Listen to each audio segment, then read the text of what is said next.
I think if we're going to get serious about property tax relief and funding public schools, we have to look at these corporate tax cuts that we pushed through in 2022 and 2023, these income tax rate cuts that we pushed through, and what is a more fair and balanced way to make sure that the wealthiest and that corporations in Nebraska are paying their fair share and not keeping all of this burden on working Nebraskans.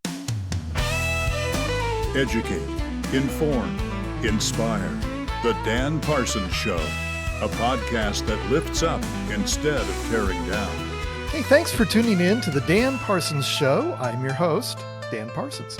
Hey, coming up on today's show, Jayden Speed, candidate for Nebraska Legislature. But before I introduce Jayden, I wanted to thank a listener for sending an email to me a few days ago. Jim Murray commented on my interview with immigration attorney Allison Hymas. Jim said this: "It was a wonderful interview. She is so knowledgeable and passionate about her beliefs in our democracy. I'm an independent voter and view each person, each race, each topic on its merit and how it fits in with my way of thinking. So I try to find unbiased sources of news that value being open-minded." Hey, Jim, we certainly do that every stinking day here, and I appreciate so much not only you tuning in, but taking a moment to send me this email. Thanks so much. If you'd like to comment on today's show or any topic, send me an email directly at thedanparsonsshow@gmail.com. I promise not only I'll read it, but I'll respond. Okay. Here's my interview with Jayden Speed, candidate for Nebraska Legislative District number 2. Enjoy. Well, like it or not, boys and girls, the 2026 election season has begun in Nebraska. And the most unique legislative body in America, the Nebraska Unicameral, will elect roughly half of its members next year. The primaries in May and the general election in November of 2026. So it's my pleasure to welcome one of those candidates, Mr. Jayden Speed, candidate for Nebraska Legislature District 2. Jayden, welcome to the Dan Parsons Show. Thank you, Dan. I'm really happy to be here. Yeah. A little bit of an introduction. Just a few weeks ago, you kicked off your campaign for Legislative District 2, Southeast Nebraska, including parts of the city of Lincoln. The seat is currently held by Rob Clements. Senator Clements is not eligible to run again due to term limits. Jayden was raised on an acreage in rural Cass County. You grew up picking sweet corn. I like that, in the summers and selling it door to door. You worked in a grocery store during high school. And you are currently, correct me if I'm wrong, you're currently finishing up a degree in political science and public policy at George Washington University. So I guess my first question, Jayden, why now and why the Nebraska Legislature? Yeah, so I'll tell you a little bit about my story and my family's story that really got me involved in politics.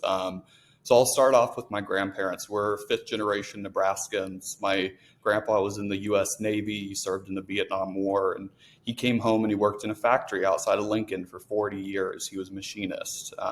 My grandma was a small business owner. She had a little cafe here in Cass County. She was a Sunday school teacher. She was on our local town board and ran for county commission. They were able to buy the farm that they always dreamed of, our family acreage. It's about 40 acres and right outside of rural Oaxaca. And it's a small little farm that we've kept in the family. I really think that they were able to achieve what folks think of as the good life, what folks think of as the American dream, where, you know, you work hard, you play by the rules, you're able to live a good life and have a successful family. But I also know struggle. My parents struggled. My mom is disabled. My parents got divorced when I was young, and my father's been out of the picture. And so I saw the two sides of when a family can achieve the good life, but also when a family struggles. I was a kid that relied on Head Start in my early childhood education. I was a kid that relied on Medicaid here in Nebraska for my health insurance. And so I feel like I have kind of two worldviews. One is, a lot of families are able to achieve the good life, but also there's so many here in Nebraska and in Legislative District 2 that are still struggling. So I got involved in politics because I wanted to make sure that, families like mine, kids that grew up like me, were able to have the opportunities and the tools and the skill sets that they needed to succeed and be able to still live the good life here in Nebraska. So I got involved in politics at a really young age. I started going to committee hearings, testifying on bills when I was 13. Oh. I say it's kind of odd to see a 13-year-old sitting at the committee table talking to senators. But I think it's also kind of odd to see a 20-year-old running for state legislature. But it shouldn't be odd. We should have young people involved. We're the next generation of Nebraskans. And I think we need a new generation of the good life. And that's why I'm running for legislature.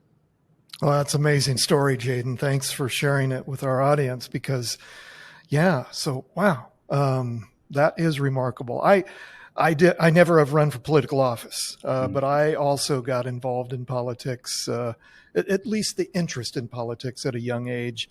And so I can relate to where you're coming from. And, so was there an event or what kind of pushed you over into actively being involved? It's one thing for those of us who grew up, reading the newspaper and being involved and wondering about what's going on around us in the world. But for someone at that age, barely a teenager, to actively participate in that process, I think it is unique. So was there one issue or moment that you said, man, I can't sit on the sidelines anymore? What motivated you? Yeah, I think the catalyst for me and the catalyst for a lot of young people was the school shooting in Parkland, Florida. I was 13 when that school shooting happened. I was going through my freshman year of high school, and I remember talking to a lot of my peers, and we all felt this sense of, this epidemic has continued and it's taken the lives of so many young people. What are we going to do about it? So the Parkland school shooting really drove me to get involved in politics. And so the first issue that I worked on firsthand was a red flag law for Nebraska. Senator Adam Moorfeld in 2018, after the Parkland shooting, had introduced what was LB 58 at the time, which was going to be a red flag law for Nebraska. And Senator Moorfeld invited me and other young people to come in and talk to him, but also to come to the committee hearings and to talk to other senators about, how do we address this question of gun violence? And I want to say Nebraska is a state that has a long record of gun ownership. We have a lot of hunters, farmers, ranchers. My family owns guns. We have guns in the home. And so we can all recognize that, responsible gun ownership is one thing, but we also have this epidemic of young people dying by firearms suicide, by mass shootings, and everyday gun violence. Yeah. Well, and Senator Moorfeld did, when he was in the legislature, did a great job of involving young people. And so that starting a public policy organization as well. So that doesn't surprise me that you were motivated by that. But that's one of those issues, I think, in one of those moments in time as a young person, when you see people around you who are being impacted by current events or the possibility of legislation that would impact their lives. Yeah, that makes a lot of sense. You were also involved in the past few years in some political activity. I read that when extremists tried to ban 52 books in Plattsmouth County, Plattsmouth Community Schools, you were a senior at nearby school district. And you were also a student member of the school board. And when you learned about the book reviews at Plattsmouth, and you got involved in a big way, right? Tell us a little bit about that. Yeah, so in Plattsmouth, starting in kind of 2023 and 2024, we had this one school board member that, she ran on, we're going to get rid of books that have conversations of race or conversations of LGBTQ, things like that. And she really went into the school board with a political agenda and with an extreme agenda. And so she tried to ban about 52 books in Plattsmouth. The community didn't take kindly to that. So I want to say that this campaign was community driven. It was community members, it was parents, it was students, it was teachers that got together and started this campaign to collect signatures to recall her from the school board. And they were able to collect, it was about 800 signatures that they needed to have this recall election. Over half of those signatures came from registered Republicans in the Plattsmouth School District. They brought me on during that signature collection. They came to me and they said, you've run a lot of local campaigns. You've been involved in Cass County for a long time, and you're involved with school issues at Conestoga. Would you consider helping us with this campaign? And I said, of course. And so I got involved in kind of the middle of the petition collection process.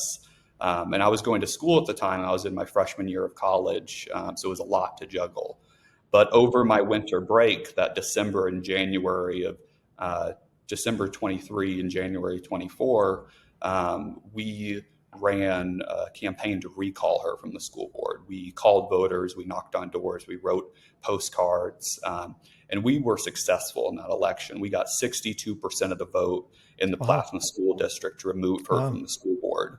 And to me, I think that was a big testament that rural Nebraska, conservative areas even don't like the culture war. They don't like the extremism. They want elected officials that are going to work hard, that are going to do the right thing, that are going to focus on the issues that matter to average Nebraskans. They don't want you to come in with a partisan agenda and to push an extreme agenda.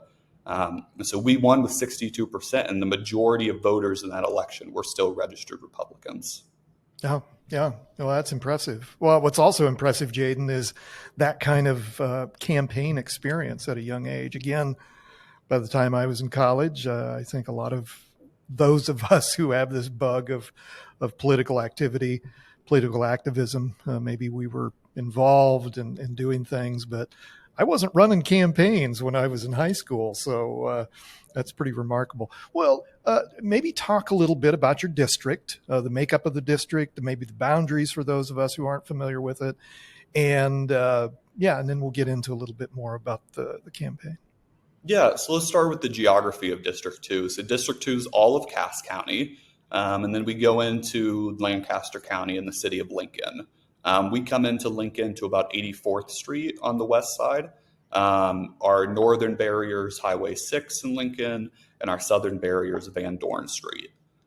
There's also a little bit of a cutout of 70th Street in Van Dorn. So we have about 10,000 voters that are in the Lincoln and Lancaster County portion of the district, and then the other 20,000 or so voters are in the Cass County portion of our district. And again, remind our listeners and remind me where you reside. Yeah, I'm in the tiny village of Nahaka. It's a town of about 170. If you take O Street or Highway 34 east, we're about 30 miles east of Lincoln. Yep. So first of all, congratulations. So I haven't said that yet. Congratulations on making the dive into politics and becoming a candidate. I've been around this game for several decades here in the state and helped candidates from statewide offices to local. And so I know what it takes. I know how much work it is. And so congratulations. It's no small deal. But you seem well prepared. And I've watched a little bit. I've seen your campaign come together. I've seen some things that you're doing. And so you're well prepared for a young person, especially. You're mature beyond your years. Let's put it that way. But talk a little bit about what it's going to take to win this election.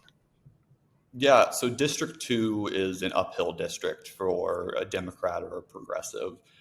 District 2, our registered voters is about 51% Republican. The other 49% is going to be split between Democrats and nonpartisans. It's a district that's been held by a Republican since the 1950s, as far back. But it's a district that I think is winnable. And I think the success we had with the recall election the success with getting Maggie Douglas to represent us on the State Board of Education. The attitudes of voters in our district are attitudes of working class economic issues. They want you to talk about what's going to affect them on their day-to-day life. And they're not in tune with the culture war, with the extremism. So I think the attitudes in our district are ripe for someone like me to come and offer a different perspective. Since I put out my intention to run, we have been on the ground doing the work to reach out to communities in our district. We had our campaign kickoff on June 7th in my hometown in Oaxaca, and we filled our community building. We had over 60 attendees come out to our campaign kickoff. And I think it was really great to fill that small town community building and show people that, rural Nebraska, District 2, we can win. And we've been out at community parades. We had parades in Eagle, parades in Weeping Water. Over the 4th of July, we had 2, one in Murray and one in Murdoch. And the reception that we've gotten has been overwhelmingly positive. We're talking about property taxes, we're talking about schools, we're talking about working class Nebraskans, and those issues are resonating across party lines. Yeah, I guess that's where I was going to go next, Jayden. What are some of the issues that you are going to campaign on that are important to District 2? Yeah, so I'll dive into property taxes a little bit more in depth, because this has been the issue that you've heard from Nebraskans as their number one issue for decades now. I really looked back into what's been the history of this property tax problem. And you have Governor Kay Orr, you have Governor Ben Nelson talking about property taxes in the 1990s. And so it's been at least 3 decades of how do we solve property taxes? How do we reduce the property tax burden on folks? And unfortunately, we haven't really seen a real reduction in that burden. I think property taxes for our homeowners, for our seniors, our working families, our farmers and ranchers have been too high, and they've been continuing to rise with rising valuations. So for me, how do we get real property tax relief? I agree with the governor somewhat on we need to invest in public schools. I think that's the right step of, we provide state aid, we provide state funding to our local school districts. They can reduce their property tax levies. I think that's the right route to go. The part where I really disagree with the governor's plans is how do we pay for it? Property tax and sales tax are 2 regressive taxes. They take the most from people regardless of their ability to pay or of their income. I think the governor's plan to increase sales tax rates, to expand the number of items that are subject to sales tax is a tax shift. It continues to burden our working families, our seniors, our farmers and ranchers, the folks that we're supposed to be reducing the tax burden for. I think if we're going to get serious about property tax relief and funding public schools, we have to look at our income taxes. We have to look at, these corporate tax cuts that we pushed through in 2022 and 2023, these income tax rate cuts that we pushed through, and what is a more fair and balanced way to make sure that the wealthiest and that corporations in Nebraska are paying their fair share and not keeping all of this burden on working Nebraskans. Yeah.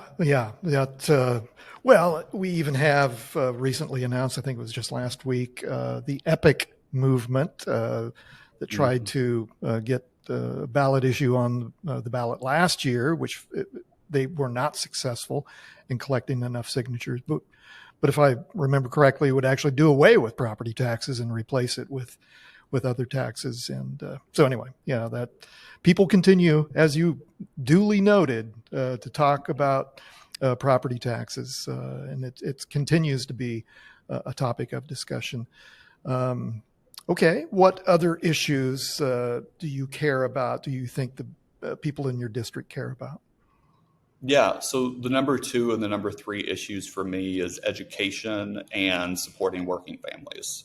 So with education, we know the school funding portion is a big portion of that issue, and that ties hand in hand with the property tax issue.